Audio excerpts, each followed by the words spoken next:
नमस्कार, जय जगन्नाथ।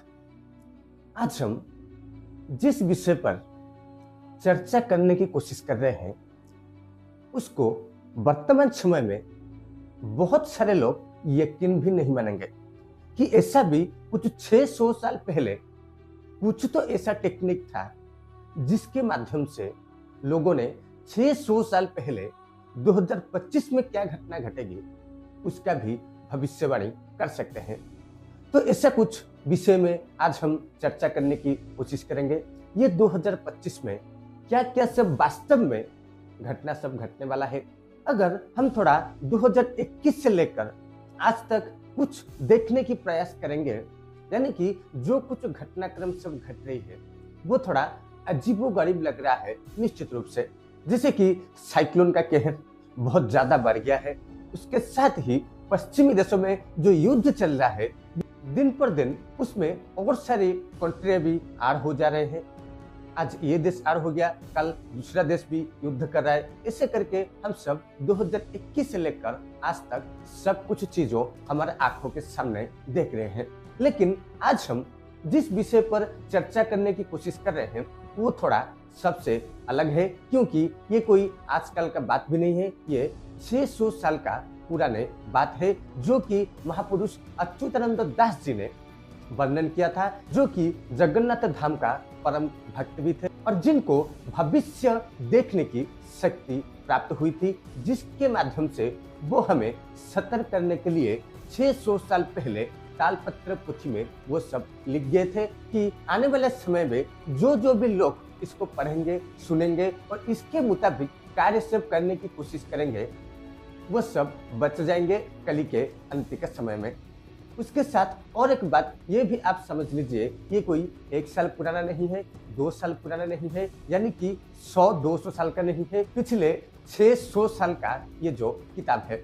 ये भी थोड़ा आप समझने की प्रयास कीजिए। मैं खुद उड़ीसा का रहने वाला हूँ, मैं खुद जगन्नाथ पुरी धाम का भी रहने वाला हूँ, इसीलिए मैं आपको ये भी बताने की कोशिश करूंगा कि मालिका कोई एक ग्रंथ नहीं है, वो कम से कम 318 पुस्तक है, जिसको पंच सखाओं ने यानी कि अच्युतानंद दास, हरिदास, जगन्नाथ दास, बलराम दास और जसवंत दास ने अपने अपने टाइम पीरियड पर वो सब मालिका को लिखी गए थे। यानी कि भविष्य में सब क्या क्या होने वाला है उनको ज्ञात था, उनको भी वो शक्तियां प्राप्त हुई थी जगन्नाथ प्रभु के माध्यम से।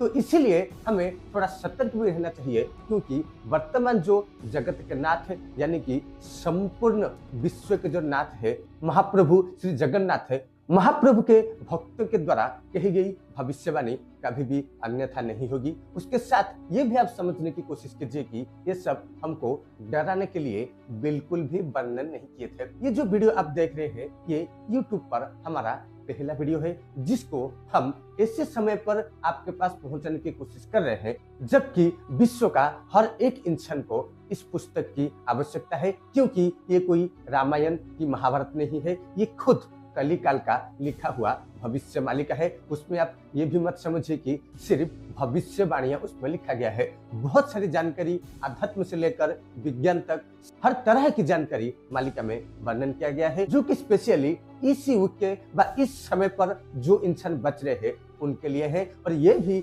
महापुरुष ने वर्णन किए थे। ये जो मालिका का भविष्यवाणी सबके पास पहुंच रहा है, महापुरुष ने उनकी बुक में यह भी लिखा है कि जबकि उचित समय आएगा ये मालिका भी सबके पास पहुंच जाएगा, सब लोग इसको सुनेंगे, जानेंगे, लेकिन कोई भी यकीन नहीं करेगा। ये बात भी महापुरुष ने वर्णन कर रखे हैं 600 साल पहले। लेकिन 2025 में जो कुछ भी घटना घटने वाला है उसके बारे में महापुरुष ने क्या बोले हैं थोड़ा ध्यान से समझने की कोशिश कीजिए। इसके साथ और एक बात भी आप समझ लीजिए, ये जो बात वर्णन किया गया है वो सब वर्तमान समय के मुताबिक 100% मैच कर रहे हैं, वर्तमान हम जो सिचुएशन में देखकर गति कर रहे हैं। तो महापुरुष ने 600 साल पहले क्या वर्णन किए थे, जिसका ओरिजिनल बुक हमारे पास तो उपलब्ध है, उसमें जो कुछ भी लिखा है हम आपको बताने की कोशिश करेंगे, जो हर एक इंसान को जानने की बहुत ज्यादा मात्रा में आवश्यकता है इस समय में।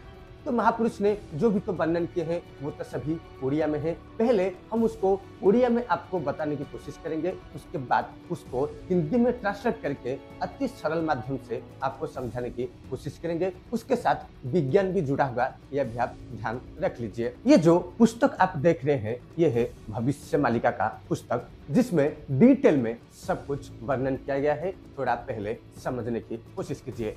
महापुरुष ये भी वर्णन कर रहे हैं कि अनेक कष्टरे प्रजा जन्माइबे कृषि नाना फांद पाती राजा हेबे मिथ्याभाषी प्रजा ठारू तुंड नेबे सर्व राजा माने महादुख पाई कष्टी हेबे प्रजागणे जहु से अवधि करी नेब महिपाल सुवृष्टि नहिब पुणी न जन्मिब फल। शायद आपको ये बात कुछ कुछ तो समझ में आ रहा होगा। यही जो महापुरुष 2025 के लिए वर्णन कर रहे हैं, दो राज्य के बारे में महापुरुष वर्णन कर रहे हैं। राजा लोग जो है यानी कि वर्तमान समय में जो व्यक्ति सब हमको शासन कर रहे हैं, उनको आप मंत्री कह सकते हैं, नेताओं एमएलए भी कह सकते हैं, वही सब लोग प्रजागणों को कष्ट देवे, यानी कि प्रजा लोग को यानी कि हम सब साधारण लोग को कष्ट देंगे। किस तरह से कष्ट देंगे ये भी महापुरुष ने वर्णन किए हैं। जो भी इंसान खेती बाड़ी सब कर रहे हैं उनको उनका प्राप्य बिल्कुल भी नहीं मिलेगा। अगर हम थोड़ा 2 साल पीछे चले जाए तो यही प्रॉब्लम भी हमने ऑलरेडी फेस करते आ रहे हैं, यानी कि इस साल 2025 में बहुत ज्यादा ये सब होने वाला है। जो कृषिकारी है यानी कि जो खेती बाड़ी कर रहे हैं उनके ऊपर बहुत ज्यादा विपद पड़ने वाली है, उनका खेती भी नष्ट होने वाला है। उसके साथ ही हमको जो शासन करते हैं वो इतना टैक्स लगाएंगे कि महापुरुष ये भी इधर वर्णन कर रहे हैं सब चीज में टैक्स लग जाएगा। जैसे कि हम देख रहे हैं जीएसटी लग रहा है, ठीक वैसे ही जो सब खेती कर रहे हैं उनके ऊपर भी बड़ा दुख आने वाला है ये साल 2025 में। उसके साथ ही महापुरुष ये भी वर्णन कर रहे हैं कि सुवृष्टि नहिब पुणी न जन्मिब फल। ऐसा एक समय आ रहा है 2025 में सूरज से लेकर कुछ ऐसी घटना घटेगी जिसके कारण से वृष्टि नहीं होगा, यानी कि बारिश जो है वो होना बंद हो जाएगा। मतलब कुछ समय के लिए बिल्कुल बंद नहीं होगा, कुछ समय के लिए, यानी कि ये 2025 में जिस टाइम पर बारिश होने से हमारा फसल सब उगते हैं उसी टाइम पर बारिश बिल्कुल भी नहीं होगी। उसके साथ ही सौर ज्वाला है यानी कि सूर्य में जो विस्फोट जिसको हम इंग्लिश में सोलर फ्लेयर बोलते हैं वो होने वाला है 2025 में, जिसके कारण कुछ जगह पर भूकंप भी आ सकती है। उसके साथ ही जो खेती बाड़ी कर रहे हैं आपको ये भी साधारण सी मालूम होगा ही, जबकि सूरज आग उगलेगा यानी कि टेम्परेचर अगर बढ़ जाएगा 55-56 हो जाएगा तो आपको भी ये मालूम है खेती बाड़ी का सब क्या हालत होने वाला है। और ये 2025 में पूरे विश्व में 100% ये घटना सब घटने वाली है। थोड़ा इसको हम साइंटिफिक वे में समझने की कोशिश करेंगे। अभी तक जो हम आपको बता रहे हैं वो तो भविष्य मालिका में 600 साल पहले वर्णन किया गया था, जो कि 2025 में 100% सच भी होने वाला है। लेकिन ये भी थोड़ा गौर करना हमारा आवश्यकता है कि विज्ञान उसमें क्या क्या कहता है। इसके साथ हम तो 2000 के इंसान है, एक तरफ बात तो बिल्कुल भी नहीं कर सकते, उसके साथ हम विज्ञान को भी जोड़कर देखेंगे विज्ञान इसमें क्या डिटेल्स निकाल कर देता है। वैज्ञानिकों ने भी ये स्पष्टीकरण किया है 2025 में धूप सबसे ज्यादा होगी, यानी कि पिछले जो सालों में सब धूप हुए हैं सबका रिकॉर्ड तोड़ेगी ये 2025।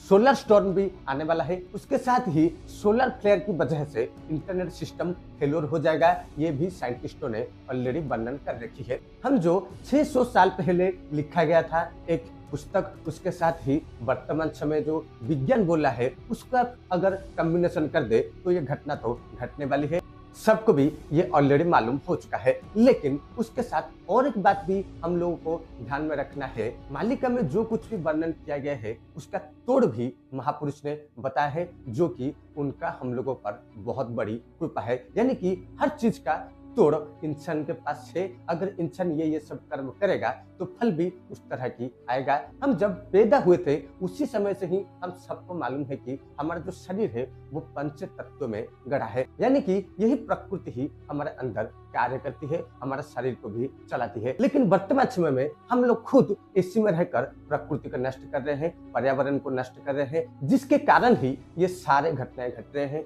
जैसे कि टेम्परेचर का बढ़ जाना, जिस सीजन में जो होना चाहिए, यानी कि बारिश के समय में बारिश नहीं होना, धूप के समय में धूप नहीं होना, ये सब क्लाइमेट चेंज के कारण में हो रहा है। और ये जो क्लाइमेट चेंज हो रहा है ये सब हमारे कारण हो रहे हैं, क्योंकि हम हमारे जीवन में एक भी पेड़ लगाने की कोशिश नहीं कर रहे हैं।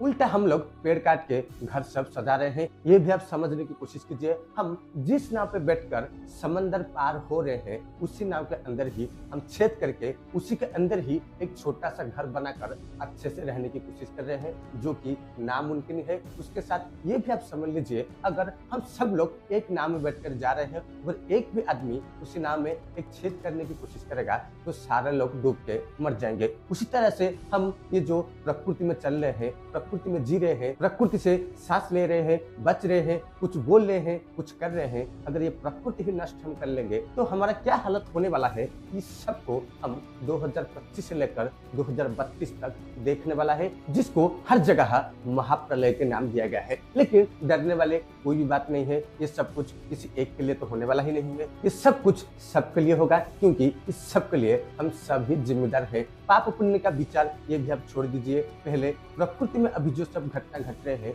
वो सबसे सांघातिक घटना है, यानी कि क्लाइमेट चेंज एक बहुत बड़ा मुद्दा है वर्तमान के समय पर, और जिसको महापुरुष ने 600 साल पहले वर्णन किया था कि ऐसा ऐसा समय आएगा, इंसान ऐसे ऐसे कर्म सब करेंगे, खुद खुशी में रहने के लिए प्रकृति को भी नष्ट कर लेंगे, और वैसा ही एक समय आएगा प्रकृति भी इंसान को तबाह कर लेगा, क्योंकि यही प्रकृति का भी नियम है। आशा करता हूं कि जिस टॉपिक पर आज हम चर्चा कर रहे थे आपको थोड़ा समझ में भी आया होगा। महापुरुष ने 600 साल पहले जो जो भी बात किए हैं वो सब सच में रूपांतरित हो रहे हैं। उसके साथ वर्तमान समय के जो वैज्ञानिक है वो भी उसी बात को बोल रहे हैं, इसीलिए हम सबको सतर्क और सजग भी रहना है। इसके साथ अंत में एक बात मैं जरूर बोलना चाहूँगा, एक दो पेड़ जरूर लगाने की कोशिश कीजिए, क्योंकि पेड़ ही हमको बचा सकता है, और ये धरती पर वर्तमान समय में बहुत सारा पेड़ का ही आवश्यकता है। तो आज के लिए बस इतना ही। वीडियो को सब जगह शेयर करने की कोशिश जरूर करना, उसके साथ ही चैनल को सब्सक्राइब कर लेना। जय जगन्नाथ, जय हिंद, वंदे उत्कल जननी।